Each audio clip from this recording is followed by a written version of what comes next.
Bismillahirrahmanirrahim. Assalamualaikum warahmatullahi wabarakatuh. Perkenalkan, nama saya Zelpiana, NIM 1902010027. Program Studi Pendidikan Agama Islam semester 6. Fakultas Tarbiyah dan Ilmu Keguruan Institut Agama Islam Negeri Palopo. Video kali ini saya akan menjelaskan tentang macam-macam konsep kurikulum untuk memenuhi tugas final pada mata kuliah pengembangan kurikulum oleh dosen Ustadz Muhammad Jalal Al-Hamdani, SPD, MPD.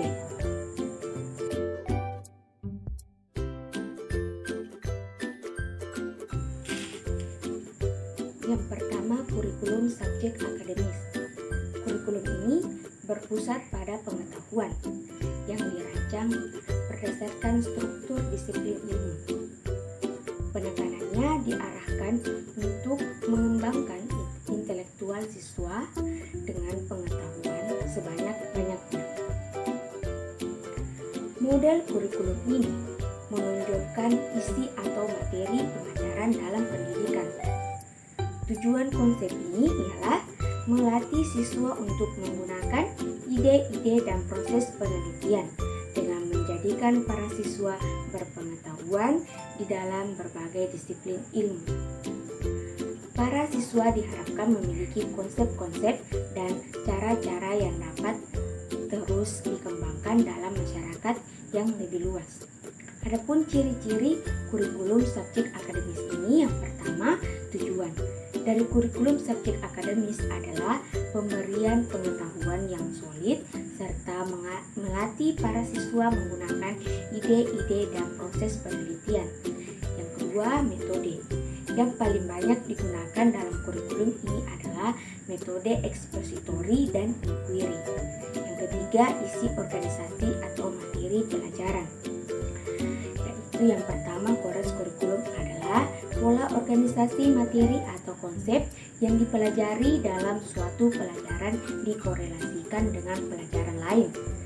Yang kedua, yaitu konkresis kurikulum, yaitu pola organisasi bahan pelajaran tersusun dalam tema-tema pelajaran tertentu yang mencakup materi dari berbagai pelajaran disiplin ilmu.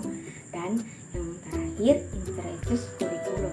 Dalam interaktif ini, warna disiplin ilmu sudah tidak kelihatan lagi, bahan ajar integrasikan dalam suatu persoalan, kegiatan atau kehidupan tertentu. Dan ciri-ciri yang terakhir, evaluasi yang bervariasi disesuaikan dengan tujuan dan sifat mata pelajaran. Kurikulum humanistik. Kurikulum humanistik lebih berpusat pada peserta didik. Tenaga pendidik bertugas menciptakan kondisi belajar yang dinamis dan kondusif untuk mendorong setiap peserta didik agar dapat memecahkan persoalan yang diberikan. Sesuai dengan namanya, humanistik itu sesuatu yang lebih bersifat kemanusiaan. Kurikulum ini sangat menekankan pada pengembangan potensi-potensi yang ada pada masing-masing individu anak secara keseluruhan. Oleh karena itu, konsep ini dimaksudkan untuk mendidik anak sesuai dengan hakikat kemanusiaannya. Kurikulum ini berfungsi menyediakan pengalaman atau pengetahuan berharga untuk membantu memperlancarkan perkembangan pribadi siswa yang bertujuan sebagai proses perkembangan pribadi yang dinamis diarahkan pada pertumbuhan integritas, kepribadian, sikap, emosi, dan sebagainya. Adapun karakteristik pada kurikulum ini, yaitu yang pertama, fungsi. Menyediakan pengalaman-pengalaman yang ada bagi setiap anak didik untuk membantu memperlancar dan mengoptimalkan perkembangan pribadi anak didik. Yang kedua, tujuan. Pendidikan menurut konsep ini adalah mengoptimalkan pertumbuhan potensi dan tercapainya keseimbangan perkembangan seluruh aspek kepribadian, baik aspek kognitif, estetika, moral, bahkan spiritual. Yang ketiga, materi kurikulum yang harus mampu memberikan pengalaman yang menyeluruh. Yang keempat, pelaksanaan kegiatan pembelajaran dalam bentuk pemberian pengalaman yang menyenangkan dan menuntut hubungan emosional yang baik antara guru dan siswa. Yang kelima, evaluasi kurikulum ini mengutamakan proses daripada hasil. Sasaran kurikulum ini ialah perkembangan siswa supaya menjadi manusia yang lebih terbuka dan mandiri. Yang ketiga, kurikulum rekonstruksi sosial. Model kurikulum ini memusatkan perhatian pada masalah yang dihadapi di lingkungan masyarakat. Kurikulum ini lebih menekankan pada pembekalan anak didik untuk mendapatkan menghadapi berbagai persoalan dalam kehidupannya di masyarakat. Sesuai dengan namanya, rekonstruksi sosial berarti membangun kembali kehidupan masyarakat menjadi lebih baik. Kurikulum sebagai rekonstruksi sosial mengutamakan kepentingan sosial di atas kepentingan individu. Adapun karakteristik kurikulum ini yaitu yang pertama, tujuan, yaitu menghadapi para siswa pada berbagai persoalan masyarakat. Yang kedua, isi kurikulum meliputi berupa persoalan-persoalan sosial, uang nyata dan urgen. Yang ketiga, pola kegiatan kerjasama antara guru dan siswa. Dan yang keempat, dilakukan secara bersama-sama.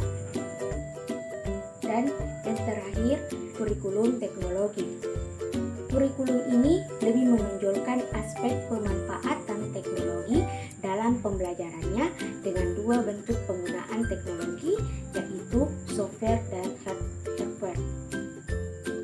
Tujuan kurikulum teknologi ditekankan kepada pencapaian perubahan tingkah laku yang dapat diukur.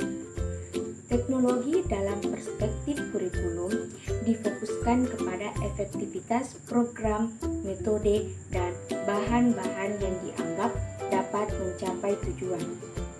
Adapun karakteristik kurikulum teknologi ini yaitu yang pertama, tujuan, yang diarahkan pada penugasan kompetensi yang dirumuskan dalam bentuk perilaku. Yang kedua, metode, yang merupakan kegiatan pembelajaran sering dipandang sebagai proses mereaksi terhadap perangsang-perangsang yang diberikan, dan apabila terjadi respon yang diharapkan, maka respon tersebut diperkuat. Yang ketiga, organisasi, bahan ajar. Bahan ajar atau isi kurikulum banyak diambil dari disiplin ilmu, tetapi telah diramu sedemikian rupa sehingga mendukung penugasan atau suatu kompetensi. Yang keempat, evaluasi, yang dilakukan pada setiap saat pada akhir suatu pelajaran, suatu unit ataupun semester.